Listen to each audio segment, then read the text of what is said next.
Alors, donc nous voilà devant l'exercice à présent. Donc, à l'issue de tout ce que nous venons de voir sur les suffixes, n'est-ce pas, nous allons élaborer, voilà, nous allons appliquer tout ce qu'on a vu là dans un petit exercice là, dont le premier consiste à retrouver dans la série de mots, d'accord, qui va suivre là, la nature de chaque suffixe.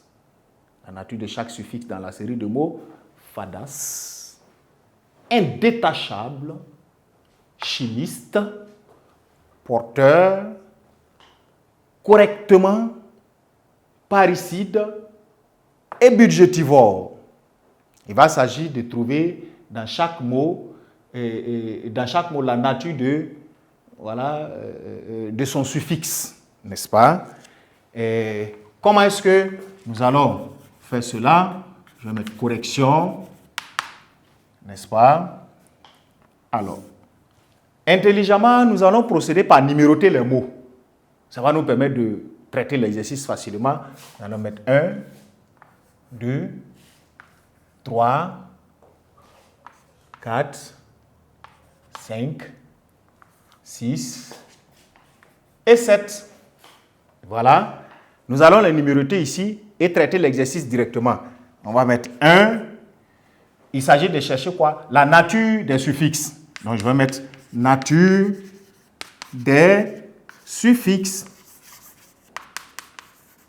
Voilà. Et le mot numéro 1. Et on va regarder, numéro 1, c'est fadas. On va mettre le suffixe, c'est, n'est-ce pas, as. N'est-ce pas? Suffixe as. Et on a dit que sa nature, vous voyez, on l'avait vu comme étant suffixe péjoratif. Un suffixe péjoratif. Voilà. Le 2, vous l'aurez compris, il s'agit d'un détachable. Dans indétachable, le 2 a pour suffixe able. Et nous avions vu qu'il s'agit d'un suffixe, on va faire comme ça, suffixe adjectival ou suffixe d'adjectif. Vous avez par la suite chimiste, 3. Dans le 3, on a chimiste et le suffixe est, vous voyez, iste, qui est un suffixe d'agent. Il ne faut pas oublier qu'on vient de voir que iste signifie l'agent exécutant, n'est-ce pas, une tâche, ce qui est dit. Le chimiste est donc celui qui fait la chimie. Donc, suffixe d'agent en 4 porteurs. Vous voyez, vous avez le suffixe er. Tiens, nous sommes toujours en face d'un suffixe d'agent. Un porteur. Correctement, vous l'aurez compris, en 5, le 5, alors correctement, le suffixe est le suffixe man. On l'a vu aussi, aussi bien dans les suffixes nominaux, le man là, que dans les suffixes d'adverbe. Il suffit maintenant de distinguer correctement, c'est une manière, c'est-à-dire de manière correcte. Donc ici, on a affaire à un suffixe d'adverbe. Voilà. Affaire à un suffixe d'adverbe. On va faire ainsi pour prolonger la liste en 6. Le 6e mot, c'est parricide. Et dans parricide, vous avez le suffixe cide et précisément suffixe de sens précis, c'est-à-dire qui tue.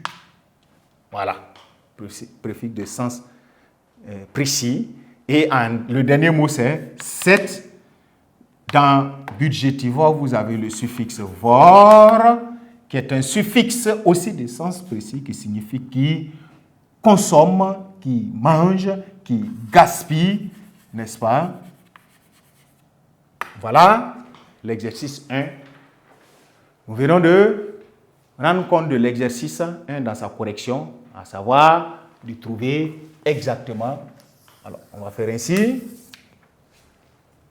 Vous venez à l'exercice 2. Et on dit maintenant comment est formé le mot incontournable. Il y a le mot incontournable et on va dire, le mot incontournable, on va mettre incontournable,